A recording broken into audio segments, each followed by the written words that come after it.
How God avoids danger. 116వ కీర్తన 8వ వచనం చూడండి. మరణము నుండి నా ప్రాణమును, కన్నీళ్లు విడవకుండా నా కన్నులను, జారి పడకుండా నా పాదములను నీవు తప్పించి ఉన్నావు. నేను 1000 నామాల్లో ఒక నామం చెప్పాను, తప్పించు దేవుడు. He avoids the danger.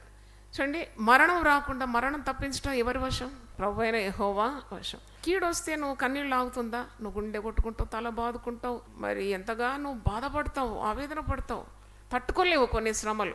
అవి కొట్టుకొని పోవడానికి నువ్వేం చేయాలి? ఉపవసించి ప్రార్థన చేయాలి. అతడు నన్ను ప్రేమించున్నాడు గనుక నేను అతన్ని తప్పిస్తాను. 91వ కీర్తన 14వ వచనం. తప్పించే దేవుడు అనమాట.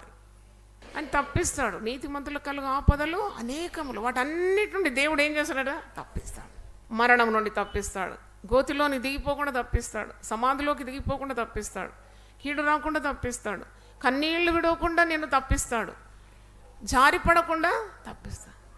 రెప్పపాటులో గొప్ప ప్రమాదాల నుండి దేవుడు మనల్ని ఏం చేస్తున్నాడు? కాపాడుతున్నాడు. చప్పట్లు కొట్టి దేవుని ఇస్తుంది.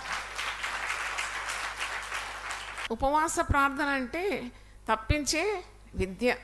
నేర్చుకోవాలి ఈ ఉపాయం. అందుకే పౌలు అంటాడు, అపాయంలో కూడా మేము ఉపాయం లేని వారము.